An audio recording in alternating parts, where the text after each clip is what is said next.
नमस्ते बिहार, मैं हूं शोभी मिश्रा आपके साथ। चलिए करते हैं बुलेटिन की शुरुआत और सबसे पहले बिहार के सियासी गलियारों से सूत्रों के हवाले से आपको इस वक्त की बड़ी खबर बता दें कि आरजेडी के नए प्रदेश अध्यक्ष का नाम लगभग तय हो गया है। शिवचंद्र राम आरजेडी के नए प्रदेश अध्यक्ष होंगे। शिवचंद्र राम को लालू प्रसाद का आशीर्वाद मिल गया है। कल सिंगापुर जाने से पहले लालू ने शिवचंद्र को बुलवाया और मीसा भारती के आवास पर लंबी बातचीत की गई।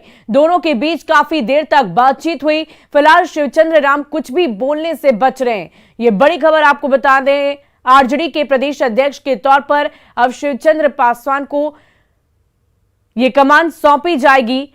बता दें कि आरजेडी सुप्रीमो लालू प्रसाद यादव उन्हें कल बुलावा भेजे थे और कल लंबी बातचीत भी हुई थी। और इस पूरी खबर की अधिक जानकारी के साथ हमारे संवाददाता अमित हमारे साथ फोन लाइन पर जुड़ चुके हैं। अमित, क्या कुछ भीतर खानी जानकारी मिल पा रही है शिवचंद्र को लेकर? देखिए, सुबह शिवचंद्र राम जो है वो उनके संदर्भ में ये जानकारी मिल रही है कि वो अगले प्रदेश अध्यक्ष हो सकते हैं आरजेडी के, क्योंकि अब्दुल वारिक सिद्दीकी और श्याम रजक के साथ साथ उदय नारायण चौधरी का नाम आगे चल रहा था। लेकिन अब्दुल वारिक सिद्दीकी और श्याम रजक ने जो घटनाक्रम हुई है हाल के दिनों में पार्टी के अंदर, और जिस तरह से राष्ट्रीय कार्यकारिणी की बैठक के दौरान तेज प्रताप यादव का जो रवैया रहा है, तो उससे कहीं न कहीं श्याम रजक सशंकित हैं और अब्दुल वारिक सिद्दीकी भी नहीं चाहते हैं कि वो अब प्रदेश अध्यक्ष का कमान संभाले। लिहाजे जो है अब्दुल वारिक सिद्दीकी और श्याम रजक की तरफ से मना किया गया है। एक तरह से कहा यह गया कि अभी वो चुनाव लड़ना चाहते हैं, लोकसभा का चुनाव लड़ना चाहते हैं, और इस वजह से पार्टी का प्रदेश अध्यक्ष का कमान किसी और को सौंपा जाए तो बेहतर होगा। तो डायरेक्ट रूप में नहीं, इनडायरेक्ट रूप में ये दोनों जो हैं वो मना कर चुके हैं। तो ऐसे में अब उदय नारायण चौधरी और शिवचंद्र राम बचते हैं। तो जाहिर सी बात है कि उदय नारायण चौधरी भी जो है वो भी लोकसभा चुनाव लड़ेंगे। तो इस कारण से शिवचंद्र राम का नाम लगभग फाइनल हो चुका है। लालू प्रसाद यादव उन्हें अपना आशीर्वाद भी दिए हैं।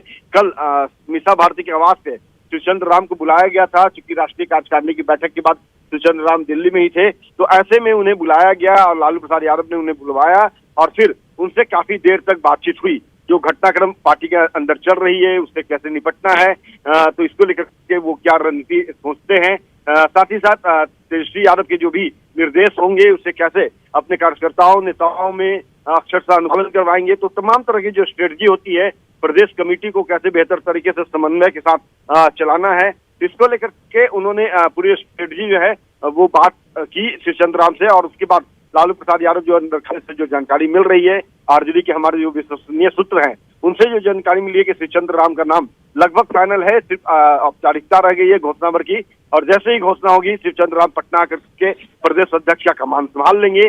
लेकिन सबसे बड़ी बात है कि लाख मनाने के बाद ही जो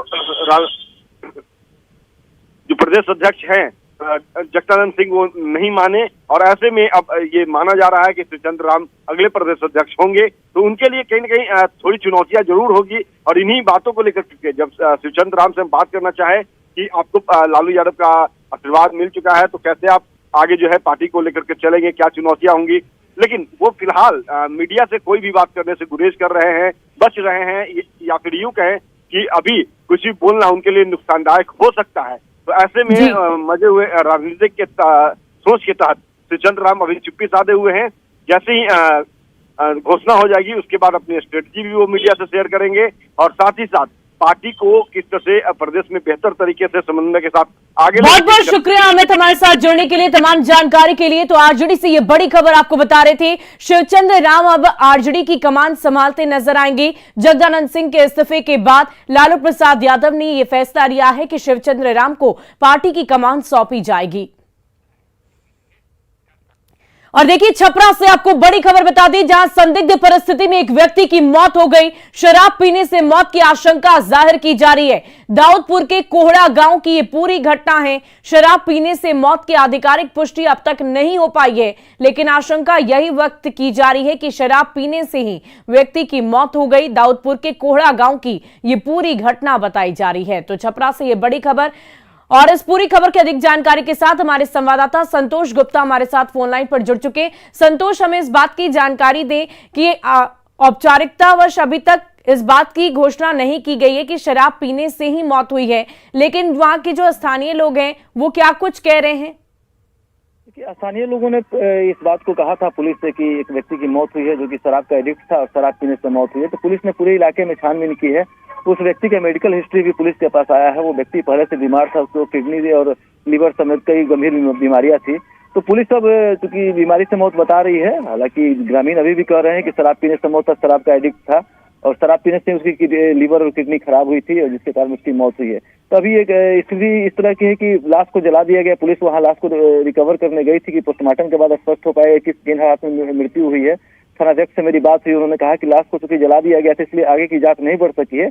इलाके में वो लोग छानबीन कर रहे हैं, लेकिन मेडिकल जो हिस्ट्री मिला है पुलिस के पास, पुलिस अब इस बात से इनकार कर रही है कि शराब से मौत हुई है। तो गांव में लोग अभी भी कह रहे हैं कि गांव में शराब बिक रही है, लोग शराब पी रहे हैं और हो सकता है कि जो पहले भी छपरा में 2-3 जहरीली शराब कांड हुई, इसमें बड़ी संख्या में लोगों की मौत हुई है। ऐसी घटना की पुनरावृत्ति दाऊदपुर थाना क्षेत्र में भी हो सकती है। तो एक बड़ा सवाल ये जरूर उठ रहा है कि जिस तरह से छपरा में कई बार शराब से मौत की घटनाएं हो चुकी है, तो आखिर इलाके में शराब कैसे बिक रही है और लोग इसी को लेकर सवाल खड़े कर रहे हैं। जी, बहुत बहुत शुक्रिया संतोष हमारे साथ जुड़ने के लिए, तमाम जानकारी के लिए। तो एक व्यक्ति की संदिग्ध परिस्थिति में मौत हुई है, जिसको लेकर पुलिस अब आगे छानबीन कर रही है कि आखिर मौत कैसे हुई।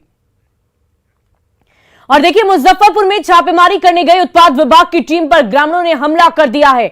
घटना सकरा थाना के रूपन पट्टी हाट की बताई जा रही, जहां पुलिस नकली ताड़ी के कारोबारियों को गिरफ्तार करने गई थी, जहां उत्पाद विभाग की टीम पर ग्रामीणों ने हमला बोल दिया। साथ ही टीम के कई सदस्यों को बंधक भी बना लिया गया।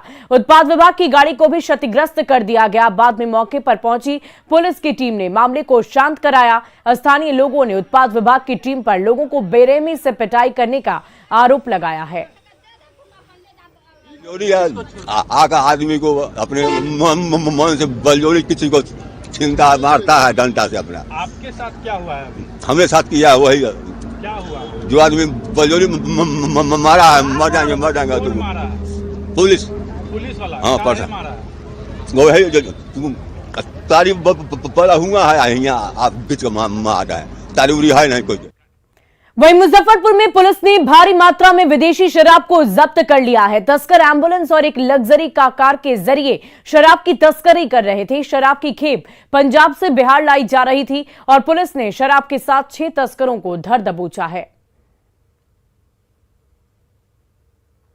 गाड़ी है, एक एसयूवी है, एक एम्बुलेंस है। इस पर वाहन चेकिंग क्रम में 630 बोतल 750 ml वाला पूरा शराब भरा हुआ था। अफसर चॉइस जो पटियाला पंजाब से चला था और यहाँ दरभंगा मोड़ के पास पकड़ा गया हमारे कांटी थाना इलाका में। उसमें 6 अभियुक्त जो सभी हरियाणा के रहने वाले हैं, सभी हरियाणा के रहने वाले हैं। और देखिए, बिहार में भ्रष्ट अधिकारियों के खिलाफ कार्रवाई में इस बार पूर्णिया के एसपी दयाशंकर का नंबर था। आय से अधिक संपत्ति मामले में स्पेशल विजिलेंस यूनिट और ईओयू यानी कि आर्थिक अपराध इकाई ने जब पटना से पूर्णिया तक आईपीएस दयाशंकर और उसके शारगिंदों के ठिकानों पर कार्रवाई की तो करप्शन के कप्तान की काली कमाई का खुलासा हो गया। छापेमारी में एसपी दयाशंकर के ठिकानों से करीब 35 लाख के जेवर बरामद किए गए, जिसमें सिर्फ पूर्णिया स्थित आवास से करीब 28 लाख की ज्वेलरी शामिल है, जबकि यहां से 2,96,000 रुपए कैश भी मिले हैं। इसके अलावा कई फ्लैट और दुकान के कागजात भी मिले। वहीं आईपीएस दयाशंकर के पटना स्थित आवास से 1,52,000 रुपए नगद बरामद किए गए, 2 लग्जरी गाड़ियां जब्त की गई और इसी सिलसिले में पूर्णिया सदर थाना प्रभारी संजय कुमार के आवास से 9,70,000 रुपए बरामद किए गए हैं। थानाध्यक्ष के आवास से भी 2 महंगी गाड़ियां जब्त की गई है। इस पूरे मामले में एसपी के रीडर नीरज कुमार के आवास से बैंकों के 4 पासबुक बरामद किए गए। बिल्डर संजीव कुमार के घर छापेमारी में 3 computer, hard disk, 2 gold chain और 2 हीरे के चेन भी मिले हैं।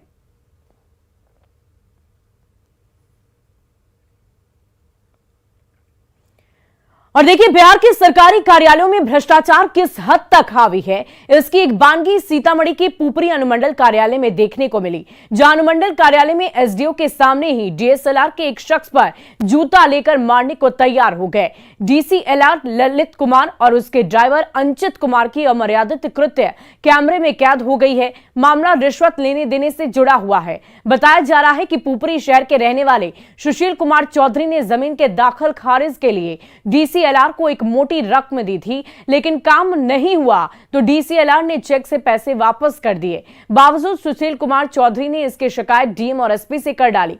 मामले पर जांच कमेटी बैठा दी गई और मामले को सुलझाने के लिए पुपरी एसडीओ के चेंबर में समझौता कराने के लिए बैठक बुलाई गई थी, जहां की ये तस्वीर इस वक्त आप देख पा रहे होंगे।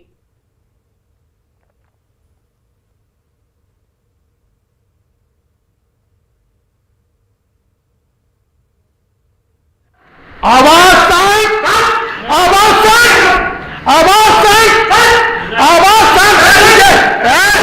देख लीजिए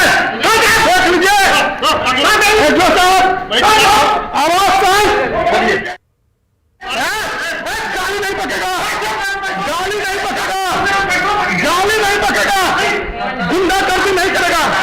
गुंडागर्दी नहीं करेगा, ये एसडीओ साहब की बेइज्जती है, मेरी बेइज्जती नहीं है। ये एसडीओ साहब की बेइज्जती है, समझे? और निकल लगता समझ गए ना, पकड़ के लाइए। ये एसडीओ साहब की बेइज्जती कर रहे हैं, आप एसडीओ साहब की बेइज्जती कर रहे हैं, एसडीओ साहब की बेइज्जती हो रही है, एसडीओ साहब की बेइज्जती हो रही है। चलिए सुनिए, बैठिए। और नीतीश कुमार खुद को पीएम पद का उम्मीदवार नहीं बताते। जेडीयू अध्यक्ष ललन सिंह एक नहीं 3 बार कहते हैं कि नीतीश कुमार पीएम पद के उम्मीदवार नहीं है। लेकिन आज नीतीश के मन से जेडीयू संसदीय बोर्ड के अध्यक्ष उपेंद्र कुशवाहा ने जो कहा, उसका मतलब तो यही है कि सारी कवायद नीतीश को प्रधानमंत्री की कुर्सी तक पहुंचाने की ही तो हो रही। लेकिन एक जगह है जहां बिहार के लोग नहीं पहुंच पाए हैं अभी तक। अब उसको बहुत साफ साफ बताने में कठिनाई है, नारा तो नीचे से लोग लगा ही रहे। और देखिए, बिहार में विधानसभा उपचुनाव को लेकर न्यूज 18 की खबर पर मुहर लग गई है। महागठबंधन ने उम्मीदवारों के नामों की घोषणा कर दी। मोकामा से बाहुबली पूर्व विधायक अनंत सिंह की पत्नी नीलम देवी को आरजेडी ने उम्मीदवार बनाया है, तो गोपालगंज से आरजेडी ने मोहन प्रसाद गुप्ता को उम्मीदवार बनाया। मोहन प्रसाद गुप्ता पेशे से बड़े व्यवसायी हैं और आरजेडी के पुराने सिपाही भी। न्यूज 18 से बातचीत में मोहन प्रसाद गुप्ता ने प्रत्याशी बनाने के लिए लालू प्रसाद और तेजस्वी यादव का आभार व्यक्त किया। साथ ही 13 अक्टूबर को नामांकन की बात भी कही है।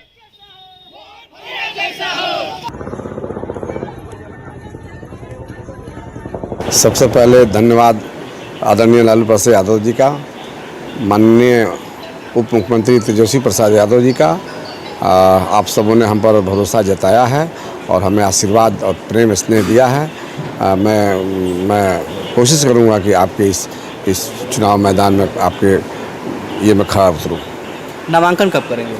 नामांकन हमने 13 तारीख को करना है और दिन गुरुवार है, दिन के 11 बजे का। एजेंडा क्या होगा आपका चुनाव का? मेरा एजेंडा सबसे ज़रूरी है, विकास नाम का कोई चीज़ नहीं हुआ। आज 15 साल से हमारा गोपालगंज जिला विकास के लिए तरस गया है, कुछ दिखता नहीं है, और जब दिखता नहीं है तो बिकता नहीं है। तो मेरा जो विज़न है, मेरा जो सोच है, मैंने जो सोच के रखा है कि क्या क्या कमियां हैं, उस सब को हम पूरा करने का काम करेंगे। और मोकामा सीट से अनंत सिंह की पत्नी नीलम देवी को आरजेडी ने अपना उम्मीदवार बनाया है। नीलम देवी ने भी जीत को लेकर यह दावा किया। नीलम देवी से खास बातचीत की न्यूज 18 संवाददाता अमित कुमार ने। नीलम देवी बात करते हैं। नीलम जी आरजेडी से उम्मीदवार बनी हैं, क्या है जीत पूरी होगी? पूरा एकदम जनता का आशीर्वाद है और समर्थन है भरपूर। कहीं कोई कमल खिलबे नहीं करेगा। मोकामा में कोई कीचड़ नहीं है। 17 साल से विधायक जी सारे मोकामा को कीचड़ के उठाकर फेंक दिए हैं और जो बचा खुचा है उसको जनता के आशीर्वाद से हम साफ कर देंगे। अनंत सिंह की दाग को कैसे धोएंगे आप? अनंत सिंह की दाग को कैसे धोएंगे? कोई दाग नहीं है, वो न्यायालय की काम है। न्यायालय ने उन्हें दोषी माना और इस कारण से उनकी सदस्यता खत्म हुई थी। नीलम जी सब न्यायालय का चीज है, न्यायालय में चल रहा है। देखिए, ये नीलम देवी हैं, सीधे तौर पे कह रही हैं कि मोकामा से इनकी जीत पक्की होगी और जो दाग लगे हैं अनंत सिंह पे वो न्यायालय में है। न्यायालय ने जो भी सजा मुकर्रर की है वो न्यायालय से ही धुलेंगे। अमित कुमार, न्यूज 18 पटना। और चलिए बढ़ते हैं अगली खबर की ओर। बिहार लोक सेवा आयोग ने सोमवार को 31वीं न्यायिक सेवा का रिजल्ट जारी कर दिया, जिसमें मुंगेर की 2 बेटियां भी सफल होकर अपने जिले का नाम रोशन किया है। जमालपुर प्रखंड के दौलतपुर निवासी रिटायर्ड शिक्षक दिगंबर कुमार की बेटी दीक्षा ने ईबीसी में 12 और जनरल में 272वां रैंक हासिल किया। और दीक्षा ने बताया कि उनके माता और पिता दोनों ने लॉ किया हुआ है और उन्हीं को देखकर वो भी लॉ में उनकी रुचि बढ़ी और उसने ये सफलता हासिल की है। इस सफलता में उनकी मां, पिता और छोटी बहन का बड़ा योगदान रहा। 2013 में 10th नॉटर डेम अकेडमी जमालपुर से किया और फिर वहीं से मैंने 2015 में 12th भी वहीं से किया, नॉटर डेम अकेडमी जमालपुर। तो आपको लॉ में कैसे इंटरेस्ट जागा?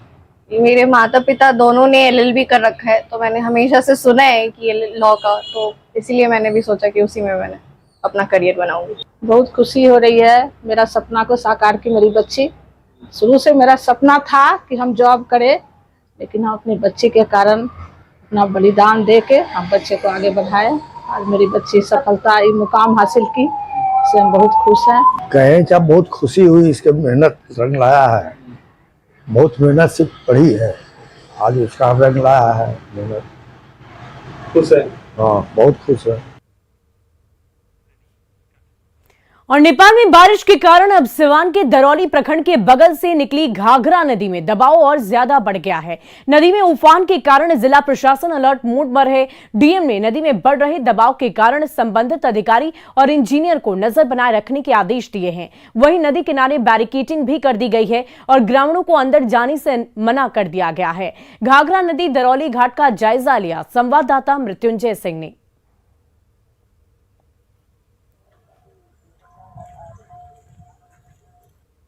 नेपाल में भारी बारिश के कारण जो हालात बने हुए हैं उसका असर अब सिवान के दरौली में देखने को मिल रहा है। इस वक्त हम मौजूद है सिवान के दरौली, ये घघरा नदी कहा जाता है। आप देख सकते हैं कितनी दबाव है, नदियाँ उफान पे है।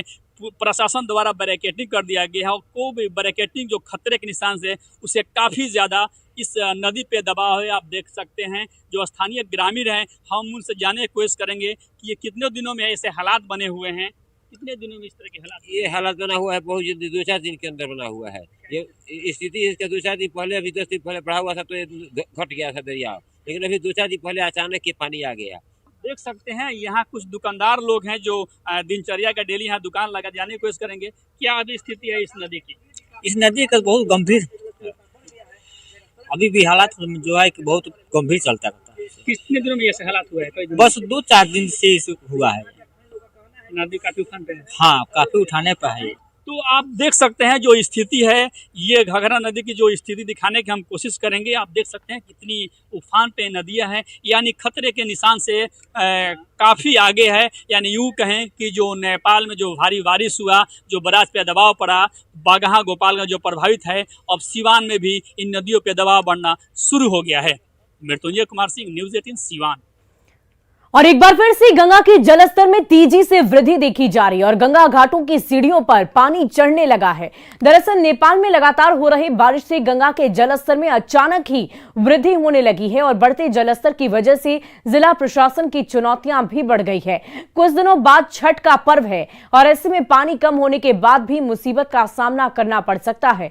पटना कॉलेज घाट का जायजा लिया हमारे संवाददाता रजनीश कुमार ने। नेपाल में लगातार हो रही बारिश की वजह से बिहार में एक बार फिर से बाढ़ का खतरा मंडराने लगा है।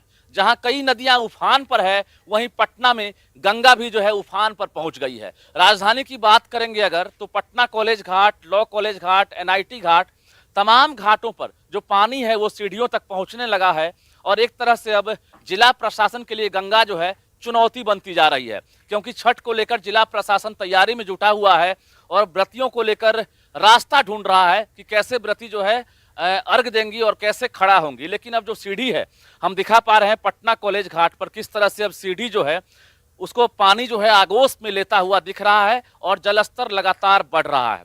हालांकि पानी अब भी खतरे के निशान से नीचे है, लेकिन जो खतरा है वो बरकरार है। यानी कहा जा रहा है कि अक्टूबर 15 तक बिहार में जो मानसून है वो सक्रिय रहेगा। ऐसे में बारिश की लगातार संभावना बनी हुई है। खासकर नेपाल में हो रही भारी बारिश की वजह से जो बाढ़ का खतरा है वो लगातार बढ़ता जा रहा है। रजनीश कुमार, न्यूज़ 18। और पटना सिटी की चौक थाना पुलिस ने अवैध कारोबारियों से रंगदारी वसूलने वाले एक पुलिसकर्मी को गिरफ्तार किया है। गिरफ्तार पुलिसकर्मी पहले भी गर्दनीबाग थाना से रंगदारी मामले में जेल जा चुका है और वो हाल ही में जेल से छूटा भी था, जिसकी पहचान नवादा के कौवाकोल निवासी चिंटू कुमार के रूप में की गई, जो फिलहाल कैमूर जिला बल में सिपाही के पद पर पदस्थापित है।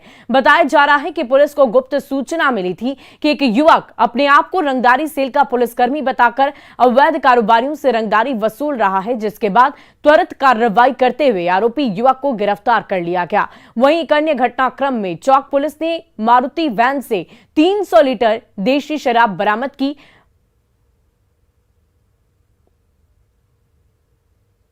लोगों से ये सिपाही आकर रंगदारी वसूली करने की कोशिश करता था। उन लोगों से सूचना प्राप्त होने पर थानाध्यक्ष महोदय ने उनसे संपर्क किया और पता चला कि वो व्यक्ति पहले ये गेसिंग का धंधा करवाता था और उसमें उस व्यक्ति के खिलाफ थाना के द्वारा कार्रवाई भी की गई थी और वो जेल गया था, लेकिन जेल से छूटने के बाद वह अभी शायद कपड़े का धंधा या दूसरा कोई कार्य कर रहा है। और फिलहाल इस बुलेटिन में अभी के लिए बस इतना ही। खबरों का सिलसिला लगातार जारी है।